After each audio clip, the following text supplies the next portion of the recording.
a couple of things. You would need to see, I guess, if you were coming to me with that, I would want to see first how much money you want to make as an agent. And if there is enough business at that raised price point to increase your wealth, then we could look at making a plan from there. The other thing is I would ask you, why would you want to raise that level? Why would you want to go from, is it a monetary level? Is it a status level? So it could be both or either or, right? So I'd want to know a little bit more about that. The other thing that the agents can do today too is look at their compensation. So when agents choose to be a buyer's agent or a seller's agent, they're not supposed to look at what everybody else is charging. They're independent contractors. And if they know they're bringing more value, they could show that value to their clients and get hired based on the additional things that they can do.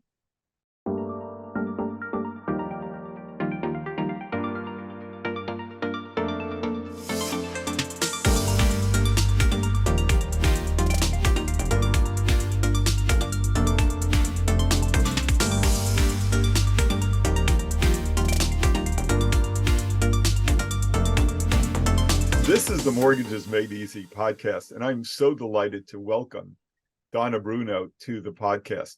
Donna is a 40-year veteran of the real estate industry, but what she has pivoted to now is she is now an instructor. She is now an instructor training people. And what I appreciate about Donna is she has such a magnificent way of conveying information.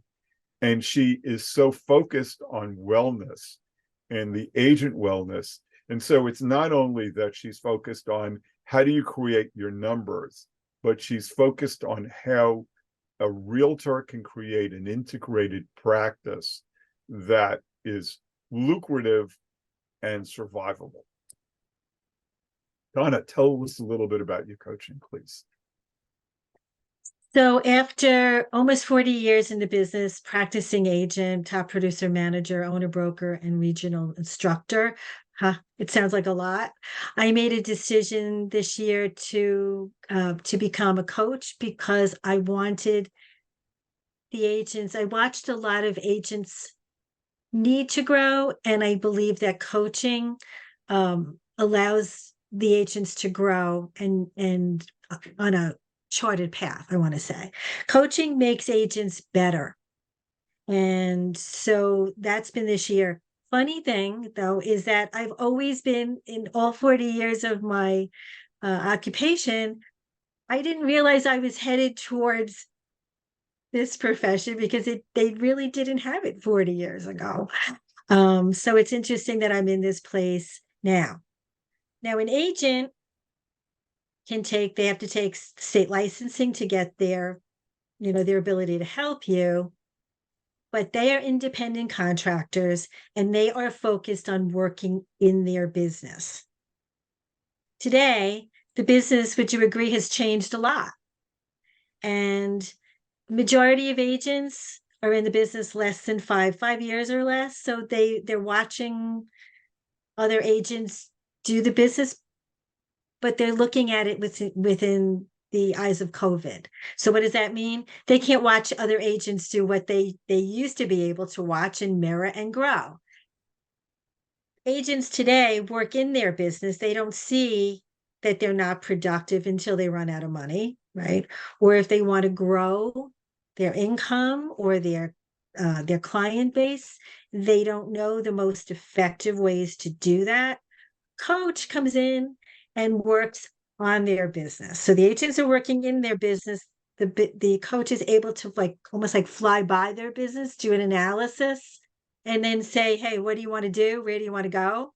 And the coach helps them to achieve their goals and get them to the next level, which is it's really pretty fun. Mm.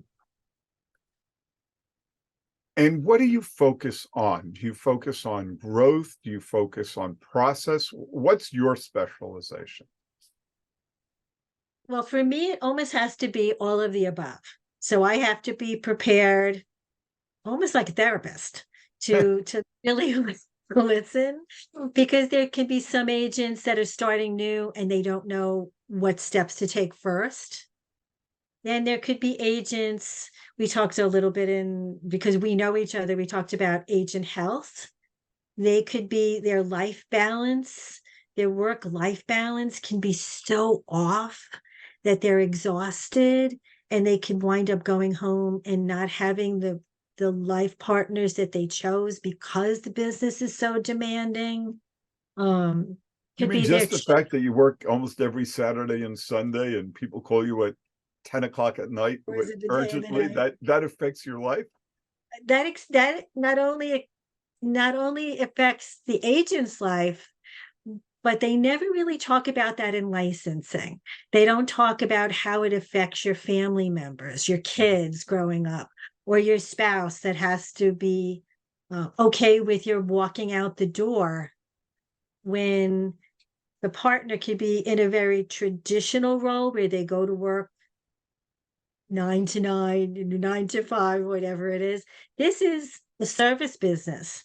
And agents are not warned enough about what it takes to be successful. And maybe the other part of it is that they have to figure out what success means to them. Hmm. We're going to pepper that now with the fact that the business changes all the time, right? So the fact of the matter is now, a lot of the agents, even though they were good, may only find themselves having one transaction, and it's now going into what, we're soon approaching September. Even though they were good, business gets to be changed. So all the game rules are changed. How do we make sure that, how do I help the agents to make sure their health and their well-being is balanced? Sometimes it takes that. So for me, it starts with really doing an assessment. So I've created an assessment app where the agent just fills in some questions. I make some notations on the report that they get. And then we sit and we talk for about an hour to figure out where they want to start. Hmm. And that could be all over the place. That could be, I want to grow my business and I want to up my price range. I want to make sure that all my sphere knows that I'm in business. I'm not noticing that, how to do that. And then also the life balance. Hmm. I I would love to raise my price point. I've been as a realtor, I've been working with people in $400,000 houses, and I want to serve people in $800,000 houses. How do I do that, Donna? So a couple of things. You would need to see, I guess, if you were coming to me with that, I would want to see first how much money you want to make as an agent. And if there is enough business at that raised price point to increase your wealth, then we could look at making a plan from there. The other thing is, I would ask you, why would you want to raise that level? Why would you want to go from, is it a monetary level? Is it a status level? It could be both or either or, right? So I'd want to know a little bit more about that. The other thing that the agents can do today too is look at their compensation. So when agents choose to be a buyer's agent or a seller's agent, they're not supposed to look at what everybody else is charging. They're independent contractors. And if they know they're bringing more value, they could show that value to their clients and get hired based on the additional things that they can do to impact their clients. So Hmm. there are always numbers, at least in our MLS and the board that I have membership on, and there's numbers of percentages of what an agent can get paid when they sell a house if they're on the buyer's end. The agents still today don't know that they can change that, and they can. Hmm. So So a coach helps them to look at some of those, so some of those things. So it really starts from looking as an assessment level to see where that agent wants to grow. Did I answer your Yeah, question? great. Okay. And I've had the pleasure of being in the room now several times when you've discussed wellness. And Yeah. I just find that when I hear your voice, Yeah.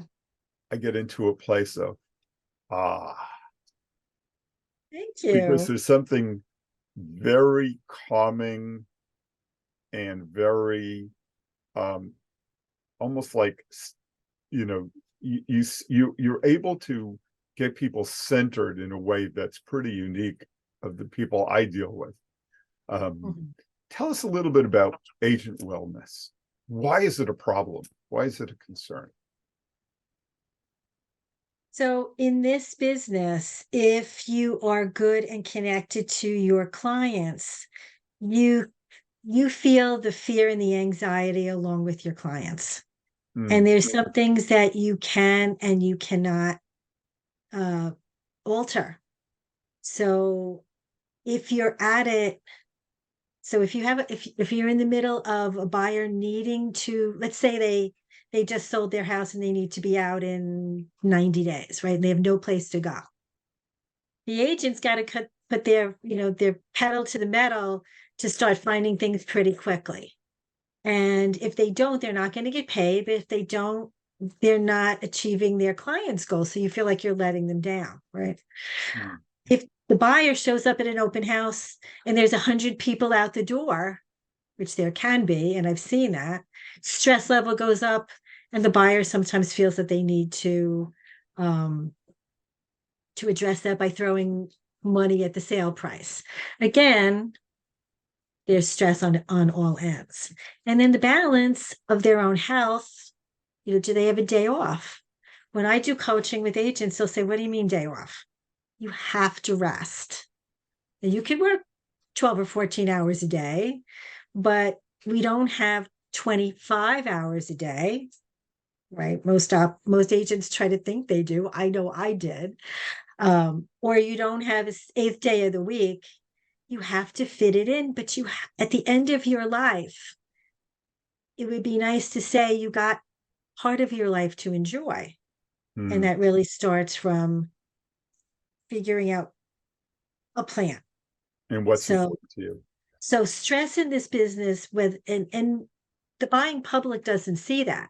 All you see, because I watched it on social media, is just sold another house, just sold another house, just listed another house. It looks very romantic or very exciting, and it can be, but the agents that are really good at it are working a lot and they don't necessarily take care of themselves as well as they need to. I would say that from my seat, working with realtors now for 35 years, I'm in UB. Um, uh, I think one of the things, particularly, let's say, these days where it's not unusual to have house prices of 600, 700,000, a million, even higher than that, the realtor's commission on any one transaction could be a very significant amount of money. Yes, And Cam. and and most realtors do a handful of transactions a year. And so the that itself creates an imbalance. That itself creates a certain tension, because it's like, if this deal doesn't close, what's it going to do to my budget? What's it going to do to my month, to my quarter, to my year? And Mm, that's an ongoing stress. That's a it stress that is. never releases. So what's your Donna, question? Donna, what's your Yeah. What's what? what's your superpower? My superpower.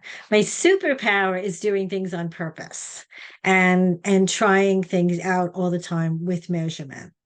So in a situation like you were just discussing, Dave, the agents have to come in if they don't want that stress of where my next deal is coming from first or last, rather. I think they need to do a business plan And a business plan can be on an Excel sheet, but that could be scary because agents may not have ever taken Excel or know what to do with it. But if they know what the average price is, we talked about that. You want to raise it from 400 to 800. They can know what an average commission might be. They can look at how many transactions in that price range they need to close to make the income, right? I have an app that does that. I created that a while ago, so it makes it easier for the agent to plug that in whenever they want if something should change. But then there are ways to know if they only need to make 5 deals, 10 deals, whatever it is, how many people they need to connect with that are new every single day. And then they got to be used to doing certain things at certain times of the day, every single day. So they have to have a plan. Hmm. And the plan helps the agent to fulfill their financial goal. Does that make sense? Yeah. Yeah. Living with And intentionality and doing exactly. business. I think that, and you're a CRS, your CRS alone means that you are somebody who has achieved a certain level of production. My experience is the more experienced agents have a system for developing a flow of business. Exactly. I And totally agree. if you have a flow of business, yes, you never want to give up any one transaction.